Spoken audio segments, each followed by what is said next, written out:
I'm here because I am a roaring lion crying out righteousness.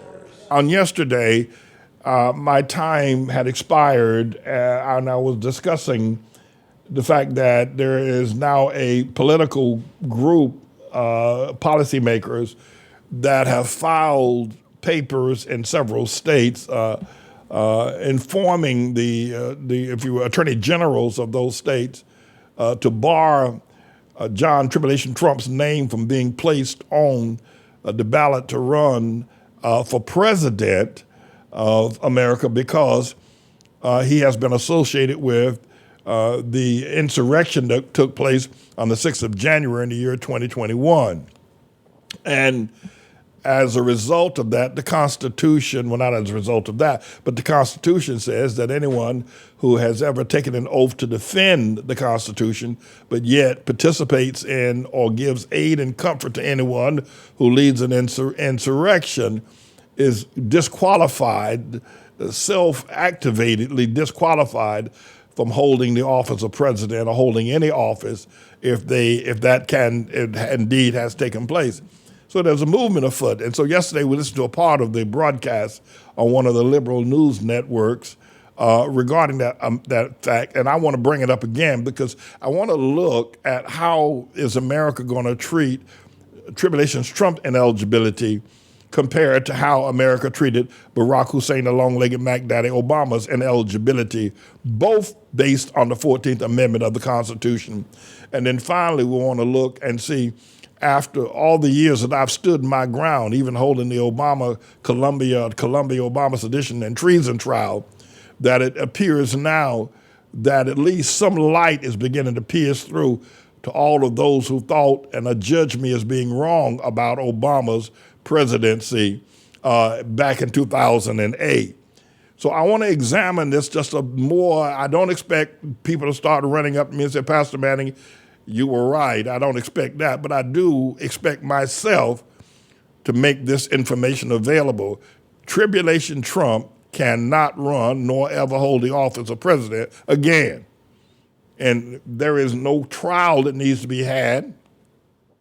There is no session, and he is disqualified simply by the fact that the 14th Amendment to the Constitution says he's disqualified, and the authors of that legislation is going to make that unequivocally clear. So, Mr. Engineer, if you will, please. New Hampshire, the state with the first Republican primary of the 2024 election season, is quickly becoming a hotbed for the debate over whether Donald Trump is constitutionally banned from ever serving as president again under the 14th Amendment. This week, a Republican candidate for president filed a lawsuit to disqualify Donald Trump from New Hampshire's primary there. And a former Trump-endorsed Senate candidate made headlines by calling for the Secretary of State to take action. Now, the New York Times is reporting that the activist group Free Speech for the People, quote, sent a letter to the Secretaries of State in New Hampshire, as well as Florida, New Mexico, Ohio, and Wisconsin, urging them to bar Trump from the ballot under the 14th Amendment. New York Times adds this, quote, that the New Hampshire Republican Party said this week that it would challenge any effort to remove Trump or any other candidates who have met requirements from the ballot. What happens here could lead to a legal showdown that goes all the way to the United States Supreme Court. Joining our conversation, legal director for Free Speech for People, the group that sent the letter to those 5 secretaries of state. Ron Fine is here.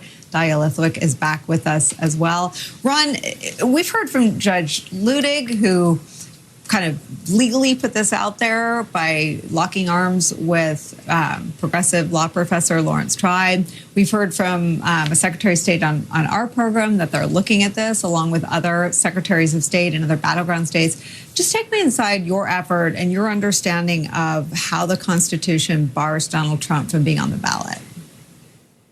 Thanks, Nicole. Well, Section 3 of the 14th Amendment says that anyone who took an oath to support the Constitution and then engaged in insurrection or rebellion against the United States is forever barred from public office unless and until 2/3 of both houses of Congress vote to grant that person amnesty. January 6th was a violent insurrection that not only took over the U.S. Capitol, nearly assassinated the vice president and several congressional leaders, but disrupted the peaceful transfer of power for the first time in our nation's history. That's farther than the Confederacy ever got. And Trump engaged in it by inciting it, facilitating it, fomenting it, and goading the insurrectionists on while it happened. And that's why he is disqualified under the Constitution. People who, I think, intuit the accuracy and the soundness of what you're saying, I think represent a whole lot of Democrats, a whole lot of independents, and others who don't support Donald Trump. People who support Donald Trump being there either deny the truth, what we saw with all of our eyes and ears, or are the ones who will come up with legal arguments why this is not the appropriate application of Section 3 of the 14th Amendment. What do you say to them? Well, some people are arguing that Donald Trump isn't disqualified under Section 3 of the 14th Amendment. But there's also a lot of people who are basically arguing that the 14th Amendment shouldn't be in the Constitution at all. But it is. We already had that debate about whether somebody who broke their oath and engaged in insurrection is disqualified from public office. We settled that debate in 1866 when we added the 14th Amendment to the Constitution, and then in 1868 when 3/4 of the states ratified it. So just like if Barack Obama showed up with papers to file for running for election as president, he would be unqualified. He's ineligible because he's already served 2 terms. Just like if somebody who's 12 years old filed papers, they're not old enough. I think I wanted to make note of this on yesterday. He selectively chose Obama to demonstrate the ineligibility of Trump.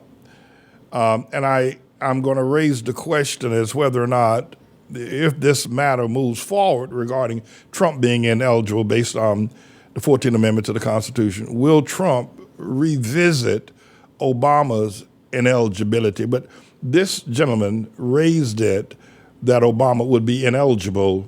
We haven't heard those words in a long time, but he put it in a different coat, put it in a different soup. He said because he's already served 2 times. He's going to go on to further say if a 12-year-old applied to be president, they couldn't be president because the Constitution bars them. They must be 35 years at least of age. But interestingly enough, he got in the ineligibility of Obama, not based on the birth certificate or where Obama was born, which is what I'm going to discuss in a little bit further down the road, but based on the fact that Obama is ineligible, based on the Constitution said you can only serve 2 terms. What we need to look at in terms of Tribulation Trump, Jefferson Davis was the president of the Confederacy. The Confederacy fired on Fort Sumter, a federal fort off the coast of Charleston, South Carolina. Thus began the Civil War that raged on for 4 years. Tens of thousands of people lost their lives in that war. The southern states, or the Confederacy that withdrew from the Union, then started a war with America, with the Union, the northern forces. After that war was over with, what the Constitution says is that nobody who was a part of that insurrection against the government of America, of the United States of America, being a part of the Confederacy, can run to be president of the United States of America. It'll be as preposterous as having someone like Jefferson Davis, who I'm not necessarily condemning, to become president of America after Lincoln. While Ulysses S. Grant, who led battle plans against the Confederacy, did run for president. I don't want to go too far on this, because I just want to reveal a little bit more light that Tribulation Trump, in his participation on that day on January 6th, by sending those thousands of supporters to the Capitol, and the intent was to disrupt the peaceful transfer of power and potentially assassinate the vice president. Whether Trump marched with them or not, he was a part of that. There's no escaping that he was a part of it. And so he was a part of what will be an insurrection. The Constitution bars him, and it's self-activating. You don't have to have a trial. The Constitution says he can't do it. However, I'm going to let you listen a little bit more about this, then I'm going to come back and see whether Trump will play the 14th Amendment card against Obama to salvage his own opportunity to be president again in the 2024 election. Go ahead, Mr. Engineer. Or somebody who wasn't born in the United States. They're not a natural born citizen. These are provisions of the Constitution that define eligibility. And frankly, Section 3 of the 14th Amendment applying to people who broke their oath. These are the words that I repeated over and over and over and over and over and over again back in 2008, 2009, 2010, 2000, and on. Ineligibility. Not natural born. You probably heard me say that 1,000 times, and some of you probably, when you heard me say it, hated me even more every time I said that Obama was not natural born. But this gentleman is now raising this up, and he's raising it up now against Trump rather than Obama. So the question that we want to raise today is, how far will America deal with Trump's ineligibility the way they dealt with Obama's ineligibility? And as I stated in a previous segment a day ago, that if you ask the Constitution, if the Constitution was a person, and you ask the Constitution, and you ask the 14th Amendment of the Constitution to testify as to whether Obama was indeed the president of the United States of America, the 14th Amendment would have the voice to speak. It would say no, because he was ineligible. Though he may have sat in the White House, he wasn't constitutionally duly the president of the United States based on his ineligibility. So if the Constitution could speak, that's what they would say. That's what it would say about Obama. And the other thing is this. You can argue that Obama was born in Honolulu. Listen, let me tell you something. I was born down in Red Springs, North Carolina, way back up in the woods. There ain't no argument about where I was born. There ain't no argument about where most of y'all, there was never any confusion. The only reason why there was confusion about Obama is because he wasn't born in America, and they did everything they possibly could with the mega money that they had, the media that they had, the racism that they used, and the sympathy that they extracted from a lot of people to go ahead and let Obama get through this matter, even though his grandmother, his Kenyan grandmother, said that she was the midwife when Obama came out of Stanley Ann Dunham's womb, that she was the midwife that cut the umbilical cord. That's what she said. That's what his Kenyan grandmama said. Now, everybody else was saying that he was born in a Honolulu hospital. But the Constitution would say he's ineligible. So let's see how they're going to treat this now. The main character now, because suits have been filed against Trump to preclude him from running in the state of New Hampshire, Ohio, I think a couple other Florida, a couple other states. Let's see how Trump's is he going to revisit the birth certificate issue? Go ahead, Mr. Engineer. And engaged in insurrection is actually in many ways more important than any of those other qualifications. Dahlia, there have been a lot of occasions in the Trump era, the last 8 years, when I've had to All right, okay. I think we've got the gist of what is being said and what I want to raise as a further issue. So Obama ran against Hillary Clinton, and according to the numbers, the vote count, and I believe the vote count, that he won. However, if he was illegally on the ballot, winning the presidency itself and taking the oath of office does not make him the president. If he is illegal, simply by winning the number of votes did not make him the president. Who was the president? Well, since he was ineligible, the person he ran against, George Bush, had long since expired his 8 years. The person that was president but just didn't take the oath of office, didn't get a chance to sit in the White House, didn't get a chance to be as president, was Hillary Clinton. Now, many of you might find this to be a stretch. But let's look at this legally. Let's look at it legally. If Obama, and this, because we're going to have to do the same thing with Tribulation Trump. If the Constitution says you must be natural born, that means that you must be born on American soil. Of all the people that are born, that lived and died in America, seldom do you ever hear anybody question somebody's birthplace or birth certificate.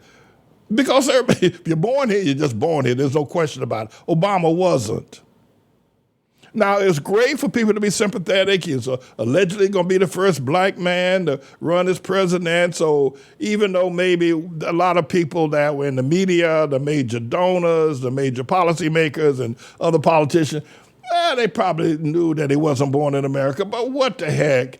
You know, he's going to be the first black president. Blacks have been slaves. It'll be a good thing. It's going to uplift black people. Let's just look the other way for this. Let's not hold it. And let's fight anybody that tries to raise the issue, like that fellow Pastor Manning. Let's fight those that tries to raise the issue of the legitimacy of his presidency. Let's fight it. And so, but we know the truth. But what's the difference? So what? The Constitution, as a young man said, a lot of people said that the 14th Amendment ought not to be in the Constitution in the first place.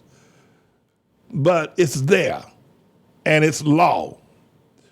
So winning the number of votes and being sworn in with your hand on the Bible does not make you the president. The Constitution says you're not. Now, you can take the office if you want. You can you can pretend to be, and he did it for 8 years. So the question is now, so literally Hillary Clinton was the president because Obama wasn't. And for many people, that's an argument that most people would because, and they know the truth, but who wants to be able to now say to Obama that your presidency was illegal? And I would say I said in the process that since Obama presidency was illegal, anybody who runs after him until the Obama presidency and Hillary Clinton is actually duly adjudicated in the courts and constitutionally, then anybody after Obama will not be president either. Because you're now gone down a wrong track for 8 years. You don't clear it up. That's an 8-year gap. Tribulation Trump wasn't effectively legally a president either because and he ran against Hillary Clinton as well, and by number of votes. So now to take this to the spiritual level, what's going on here? Both Obama ran against Hillary Clinton, but he was ineligible. Trump ran against Hillary Clinton. He was ineligible. So we haven't had a president since George Bush or since Hillary Clinton. Spiritually, what is going on here? And the reason why I'm laboring this now is because what's Trump going to do? Because Trump was one of the main leaders of the movement called the Birthers, who swore up and down Fifth Avenue that Obama wasn't born in America. He swore up and down Fifth Avenue but in order to win the presidency, he realized he had to bring in a certain amount of donor money, and he didn't want to stir the pot about Obama's ineligibility. So he said, okay, Obama was born in Honolulu. He knew it was a lie, but he said it anyway. The matter is now, once these court battles start barring Trump from running for office because of the 14th being ineligible, will he raise the issue of Obama? Will we revisit this? Now, for those who have prayed for me and have stayed with me, and even though you didn't understand, it didn't appear that, what was going on was accurate or the prophecy being right, here's what we're looking at. Little by little, it's now being revealed, the ineligibility of truth, that really the president was Hillary Clinton. And spiritually, politically, constitutionally, America has gone down the wrong road with two men since Hillary Clinton, Barack Hussein Obama, and now Tribulation Trump. Now, it is clear that Trump is ineligible. Do I think that America is going to stop him? I don't know. They may do the same thing with him, knowing he's ineligible, but they may do the same thing with him that they did with Obama, and Trump could end up being the president in 2024, even though the Constitution says he's ineligible. So what does this mean for those of us, those who have stayed with me, who I've spoken this truth for years? And I'm simply lauding it now because it's being brought back into the spotlight. that the Constitution, you have to be eligible. Doesn't matter if you win the large amount of votes. Right now, Trump is running 49 points ahead of anybody else in the primary. But that doesn't give him the right to run. Just because he's getting more votes, he's got more people saying yes, more people saying they'll vote for him, he has to be constitutionally approved. And he's not. The question is now, and I believe there will be further light, that potentially could, if Trump raises the eligibility issue about Obama again, and trust me, all the MAGA people, every last one of them are birthers, and they're birthers to this day. They just decided to go mum and silent because their leader, Trump, told them to go mum and silent, but they have not convinced that Obama was born in Honolulu. I can tell you that right now. So where does this lead us? Does this lead us to the point of a constitutional crisis? That is to say, that we finally recognize we haven't had a president since Hillary Clinton. Or more poignantly for some of you, since George Bush. Will this matter spill over into, and I want to go ahead and get my punches in now, because it's not going to go away. There are people that are going to say Trump is just ineligible. And Trump's one defense, the one defense he does have, is that Obama wasn't eligible. And you let it pass with him. Or those in the smoke-filled back rooms and the big donors and the policy makers who never ran for office themselves say, we ain't going to let this get the light of day. We're not going to let this be in the news. We're going to shut down MSNBC, shut down CNN, and shut down any news sources, Washington Post. We ain't going to let this catch any air, gain any momentum. We'll keep this quashed so that the American people will not know that the man who might be the next president of the United States of America is ineligible. The man who might be the next president of the United States of America is ineligible. And if that's the case, and lastly, listen to this. So Obama was ineligible. Hillary Clinton was the president. Hillary Clinton ran against Trump, but because Obama's presidency for 8 years was flawed, the president succeeding that was also flawed. There was not constitutional correction. And then Joe Biden ran against Trump, and now Trump has stirred the whole world. People in China, people all over the world are hearing Trump saying that Biden stole the election, that he is in power illegally also. So we got 3 illegals. And look at this.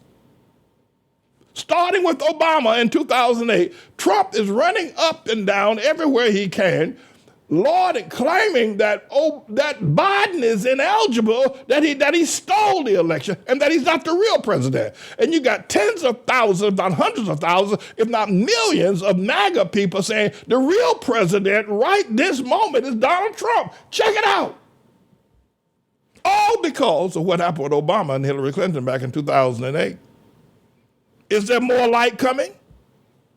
If Trump decides to run on because they're going to listen. Lawrence Tribe, 50 years at Harvard University, has broken this. Judge Lutich has also co-signed on it. The only way they can stop this from having going to a constitutional crisis is that the media makes a decision. We're going to shut this down. We're going to black mark anybody who talks about it. We're going to make sure that the public isn't aware of the fact of the ineligibility of Trump. Therefore, we don't have to fight it. That's where that's at. I thought I wanted to say that. Doesn't make me feel any better. No, I knew back in 2008 that Obama was ineligible, and I knew that Hillary Clinton was the president. I knew that in 2008. It doesn't make me feel any better. So it doesn't make you feel vindicated that some light is now being shined. I don't know if that happens either, because I don't know if you're going to really accept. You may think I'm just blowing smoke on the Constitution or trying to defend myself because Hillary did not take the oath of office. You may have a whole lot of things. Because if you actually step back and say that I was absolutely stomped down right, that Obama was ineligible and Hillary Clinton was the president, that would give me a power that I'm not sure you're willing to share, that you're willing to hand over to me. because you don't know what I'm going to do next. Some of you, many others of you will. But that's the dilemma and the time in which we live. But I'm still here. I'm still the Lord's servant. Let's see what Trump is going to do.